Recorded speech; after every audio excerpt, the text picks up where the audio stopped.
Hi, welcome back to Newbies to Movies. My name is Justin, and we have a very special episode this week. We're incredibly excited to welcome a phenomenal filmmaker to the show, director Ana Asensio. Thank you. Hi there. Yeah, so you might know Ana from her intense debut thriller, A Most Beautiful Island, that took home the Grand Jury Prize at SXSW. And now she joins us to talk about her sophomore feature, Goat Girl. The film was originally made in 2025, and we're thrilled to have her on this week. And it's kind of set in the suburbs of 1988 Madrid. It is a deeply moving, nostalgic coming-of-age story about childhood innocence, rigid traditions, forbidden friendship that kind of changes everything. And it's all through the eyes of an 8-year-old girl. And it's a really beautiful masterpiece. I really enjoyed watching it this week. But before we dive fully into that, we do always like to have our guests tell us kind of what's your favorite movies and genres to watch in your own free time. A little bit outside of the box. I'm not like a fan of or you yeah, maybe the most commercial films are not the kind that attract me the most. I like, art house independent cinema the most. Hey, I mean really this feels here more unpredictable and it doesn't seem to follow a formula to I'm always on the lookout to very curious. Yeah, that's awesome. Yeah, that's one of the reasons we started this podcast, to really dive into a lot of different stuff we wouldn't typically, just see in the theaters per se. But yeah, so kind of getting into the movie, what made you kind of shift from being an actor and director and going into this one just directing? How was it to kind of take a step back in that sense? Yeah, so you know what I did? What I always saw myself and but when we got into production and we were looking for the girl, the streets of Madrid, I realized that the film relies 100% on the shoulders of this little girl. And that meant like she would need me 100% at all times. And I felt that playing her mother, it would have taken some time for myself and away from her. And being also the director, I thought that I couldn't let that happen. I had to be there for her and for the film, and and then I got that. But all through creation of it, I kept thinking that I was going to play her mother, but I think it was the right decision. Was able to be. Mhm. Yeah, that's really awesome to hear. So obviously, Goat Girl feels deeply personal to you and kind of reflects the 1980s Madrid childhood. How much of Elena's story would you say was autobiographical, and what specific memory did you say, yeah, I have to make this a movie? So it blue collar neighborhood, and this the moment that framed the story, the May 1998 saying all the elements that happened there happened. All of them are facts. And I remember very vividly this kidnapping of this businessman by the terrorist group in Spain. So that was according to the preparation for the first communion, and the priest really resembles, or at least my memory, the one I had when I was little. So that comes from that, well, from my own sources. However, like the family, nothing to do with my family. So kind of like this idea how it would have been to have a grandmother, kind of like also make it more idyllic. It's not like that people would hear that, no? Yeah, yeah. Awesome. And with kind of diving into the plot, this film really dives into the innocence of childhood friendship, but definitely leaning towards more mature realities we can see as adults, as viewers. How did you kind of approach the pacing of the film to ensure that the plot felt like a natural slice of life rather than kind of forcing the high stakes drama that we see in typical Hollywood movies today? Well, one of the when you're listen, I mean, I remember so vividly when my mom would say, "Oh, it's gonna be at 9 p.m. today." And, oh, whole afternoon. It's only 4 hours as an adult, like nothing. Hmm. Wow. The length of summer. Oh my God, the length of a summer was brutal. So I wanted to capture how slow the time is when you're little, and therefore I thought that the way to film it and the way to process every single scene had to feel long, very long. I hope I'm not scaring the audience, Yeah. but the whole point is to really bring you into the 10-year old girl. And so the more sensorial, the more you feel like you are that child, the more will you capture and understand the story and the journey that she goes through. Yeah. And then kind of diving into that with the characters. Obviously, we have Elena and Sarazad being such a big part, and I would call it the heart of the film. And how did you kind of develop the character of Sarazad to ensure she felt real and kind of like a layered child rather than just a symbol of freedom for Elena? Yeah. I hope that it's not too loud here, just for viewers. No, it's okay. So there's all sort of noises around me at the lobby of cinema in New York City. So the movie's playing right now, and people walking into bathrooms. But so I wanted to create this idea that when you find someone who's very different than you and your life as a kid, you feel this instant attraction. It's magnetic. Like how did you do things?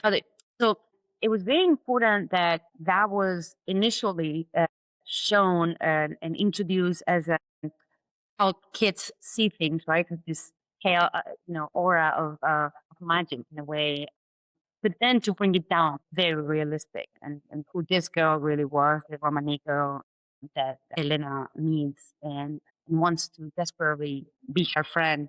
So, it was a combination of playing with how the imagination of the children transforms things, even the colors, even the sparkles around, and then grounding it to when the traumatic moments hit to make it very specific to no, this is not that beautiful as you might have imagined. This is her life, living in a campsite, not having regular water running into your house and into walk for a long, long time to get a bucket of water and kind of like understanding that it's a different lifestyle.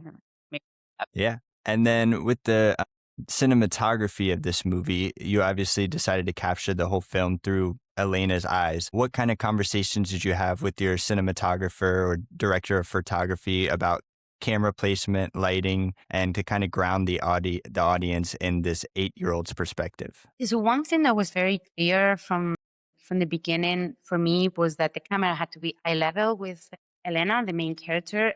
That I wanted to see only what she would see and how she would see it. So if you're at this height, so you just barely see above the tabletop, and therefore that's what we're gonna see, right? I didn't want it to have the audience being an observer of Elena, but rather be Elena's eyes, and get as close as possible to her. So the first half of the film has a one specific approach to the camera, and I always also knew that the second half had to have a different approach, a different story. So the camera steps back and her world widen, and we frame the two girls rather than just having Elena.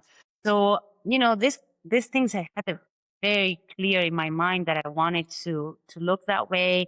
And when I discussed it with him, he got very excited and on board, and he jumped on it, and it was an opportunity to do something more unconventional than what she had done at that point.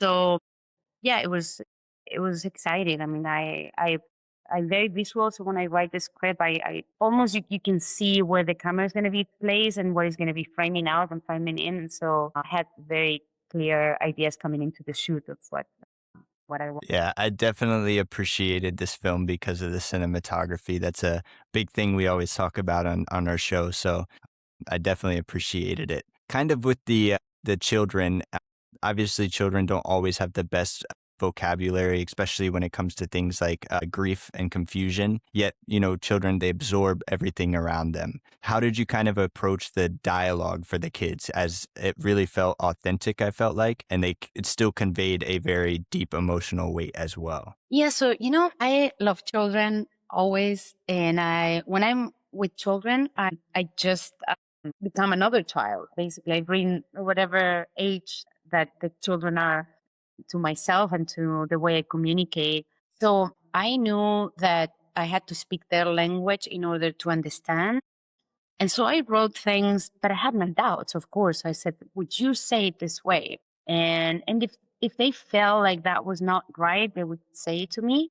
And if something was complete to say, I would be like, this is giving me the wrong vibe because you shouldn't be trying so hard to say something. That means that it's way too advanced for you. So let's figure out another way to tell this moment that I think is important with in a children way. So it was kind of like, a flexible collaboration of what I wanted to hit, but making sure that for sure they would say it their way, because otherwise it would sound forced. Yeah, that's really cool to hear about the collaboration between director and actor. I think that's so important and what makes film so great. Getting into the set design too, obviously 1988 Madrid, what specific details were you like, I have to make sure that this goes into the film the right way? Obviously, we had things like the Catholic classrooms as well as the courtyard, the apartment complex. What really stood out and said, yeah, I have to nail this? It was, from the very beginning, I remember talking to the production designer as this movie has two parts, two clear parts, the real world and the magical world, and then the third world that was when, not to spoil, but the third part of the third act of the film, right? So there's very distinctive worlds and camera work and style. It shifts from one act to the next one. And so I remember telling her that for me it was very, very important that her world is very narrow, like all children. So in the first world, it's just home, church, and school. And we're gonna see very little because the camera is so close to Elena at all times. But whatever we see has to be accurate, to be period accurate, and so we searched for the right neighborhood that we created. It was a combination of different areas that will make us feel that that was the neighborhood. The school playground, too, we painted it in tones that make sense for the color palette that we designed for the film. And then the apartment, we were very lucky because we didn't have much budget to put together an authentic looking 80s apartment. And we found one apartment that was being for sale listed. And we asked them if they would rent it for us for a few days so we could shoot all the interior scenes. And this apartment was kept intact since the 70s because there was a dispute on the will, couldn't get together, an agreement. So they closed. And now they decided to open up and they put it for sale. But everything, like the light switches, everything was authentic from that period, the 70s. And I thought it was even better than what I would have imagined because in this economical, the social stratus that the family is in the story, they would not have been updating the apartment. Oh, now it's 88. Let's have it the last style table that came out in the market a few years ago. No, like in my apartment growing up, there was wallpaper from the 70s. So it felt like everything is even more dated because of that. But it's because, it's because of the possibilities, the economical possibilities. You're not upgrading your apartment all the time. So it was great. So it was just perfect. It was just exactly like that. We changed a few things, but I even kept furniture for the film. And then the props were all authentic from the 80s. We were able to find it in something similar to eBay, a platform that is in Spain that sells used and old items. So even the clothing is from the era, like everything. There's nothing fake that doesn't belong to that period. That's so awesome with the apartment. Cause I mean, what are the odds, something like that works out? That's really cool to hear. And, That's, part of the magic of the movies. that was like such lack, such, like it was such a blessing. Like it's impossible those things to happen. In fact, there was another thing that I was like, okay, today because the weather was so bad and it was not matching the lighting from another thing that I wanted to insert the scene that I shot after I finished the main production. And everyone was so worried. It was rainy, it's weird. And I was like, no, you know what? I think all this is happening because I'm gonna get a rainbow. And sure enough, I got a rainbow. Yeah. Haven't seen a rainbow in Madrid, I don't even know, since I was a little girl. And that day, I got a rainbow. That rainbow that comes out in the movie is real.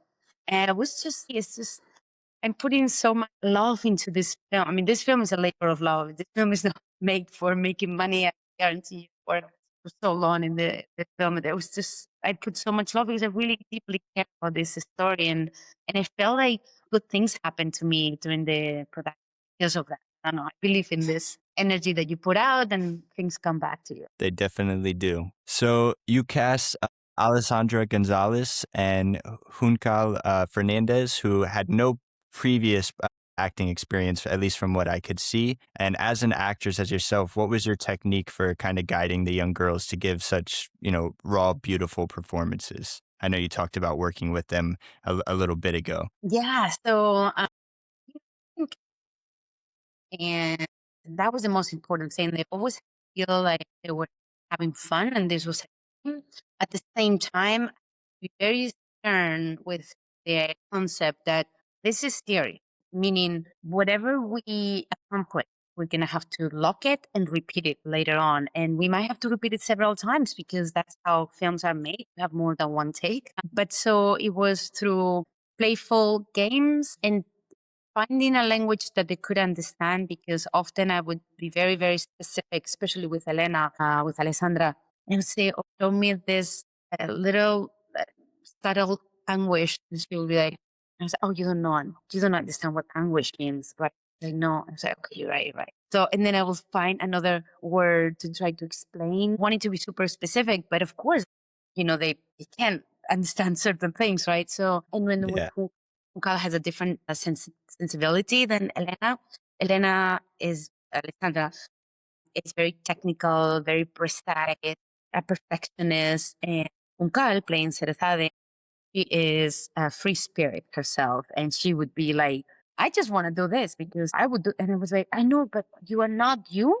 You are Cerezade." It's like, I know, but I wouldn't do this. I was like, not you. Remember your Cerezade? And she's like, okay, okay, I don't get it, but fine, I'll do it for you. But like, it was like, she's her own. Oh my God, she's a wild, funny girl and very charming. But it was very different like, with one and the other. Often I had to pull them aside and don't say the same thing to the two of them together because that was chaos. No, there was a different understanding from both parts.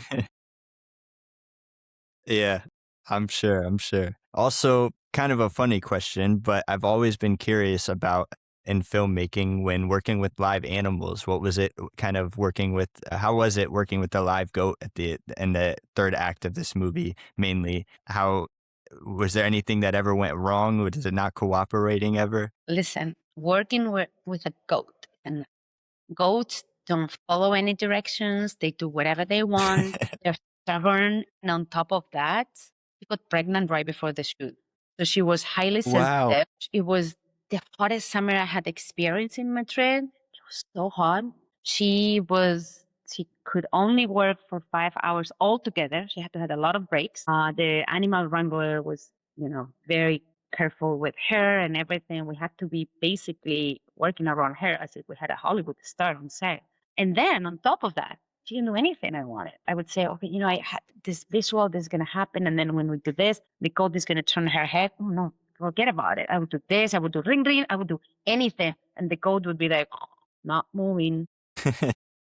Oh, no, no, she would do all these catalogical things also on set whenever, and we're like, cut, we can't. No, okay, can somebody come and clean this? Listen, I do not recommend anyone to work with goats in a film. It was like, yeah, the goat was cute, but listen, no, no, no, not no, no, too rebellious for me. And then kind of diving into the soundtrack, I really enjoyed the score of this movie. I think it plays a huge role in kind of balancing the realism in Madrid, but also, like you were talking about, the magical fable elements of Elena's mind. What was kind of your directive for the music to ensure it didn't quite overpower the intimate moments? So again, that was part of like the concept of the three different worlds. Well, actually four, because then we have the dreams, right? That's a separate Hmm. story. But so I wanted to make sure that in the first part of the film where everything is grounded and gray, the gray world I used to call it, for Elena, there was no music, there was no soundtrack. There was only the diegetic kind of music that would have play in scenes. So that was very, very important for me. Then there was the other world with the everything that is related to Seretare has this score that I wanted to be rich and wondery and like magical and had all these sort of elements. And the composer, sorry, we're in a theater lobby, so there's all sort of No sounds. worries.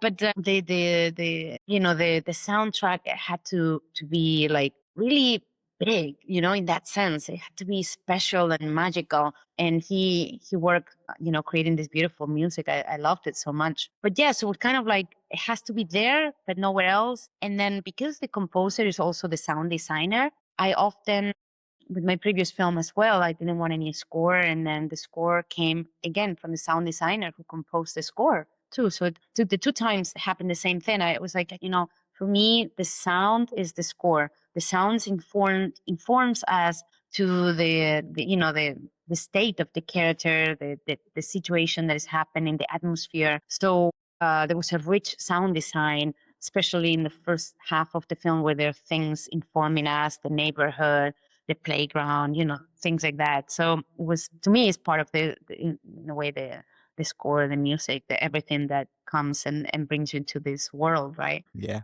Yeah, I've always been a big fan on how, music and sound design in general kind of carry heavy themes in movies. I think that's really important. So with this film, obviously it contrasts heavily religious ideas versus kind of the free-spirited ideas. What do you really hope audience take away with them regarding the themes of classism, religion, and free will as well? So in a way, I take it as a cautionary tale. It could be, like children are pure humans that are starting to understand the world, and they have their own pace. And we as adults, we come with imposing meanings of words. And so we tell them this is different, this is dangerous, this is scary. I think that if we were more careful about that we'll be living in a different world, especially allowing children to have their own time, and don't put prejudice them into them, because it's fine if you as an adult have your prejudice, but children should not have prejudice, and children should not be outcasting other children because they're different. So I think that's to me is important. I that's the thing that I care the most, and I think that we live in a society that, as globalized as it is also very separatist and cruel with one another. And I think that we have to be careful with children, allow them to show us that kindness is there too, and not seeing the differences, because they don't see it. We are the ones telling them. So I guess that. Yeah. And then I did a little bit of research before this. You had previously mentioned you were influenced by the dark imagery of the painter Francisco Goya, and then also anti-fascist poet Leon Felipe. How did you balance those heavier influences with obviously a tender family drama like this? So I think that keeping the perspective of the 8-year-old girl is what allowed me to put some heavy concepts into the film, and hopefully don't sound pretentious, just because it's the eye and the ear of an 8-year-old girl perceiving these things. And I hope it's not getting us pounding concepts to just, remark it so much what I wanted to say, but rather what what a girl could perhaps understand, and that just the essence of what that painting meant, because it's been told to her. And so I think that just filming it with the gaze of with a girl helped to don't make those concepts too heavy, but rather free for the audience to take it or leave it or think about it, or just kind of like, yeah, don't put too much Yeah. importance into that. Yeah. And then one more question I have. I thought the editing was beautifully done in this movie.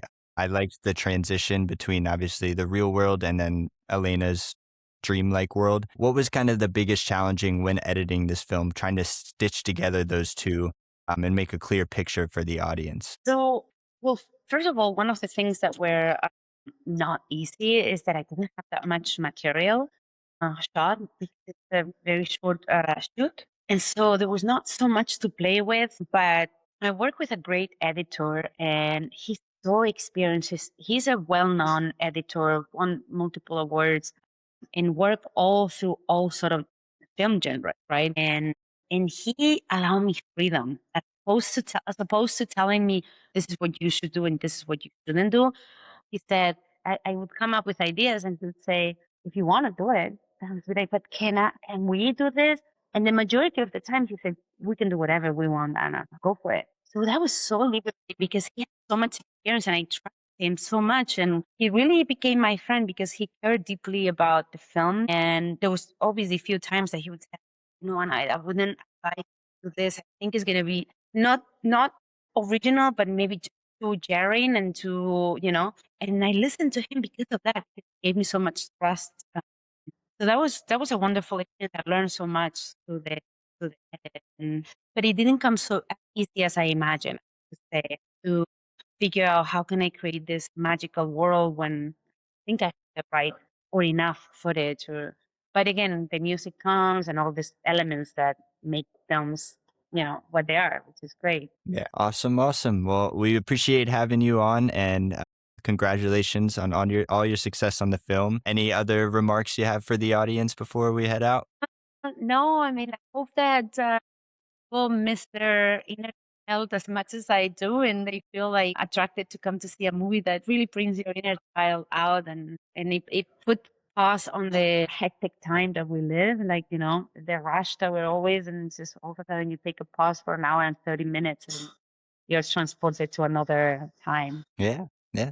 Thank you, Awesome. Justin. Well, of course, anytime. Thank you so much for coming on, and hopefully we'll see you in the movies. Like. Bye bye.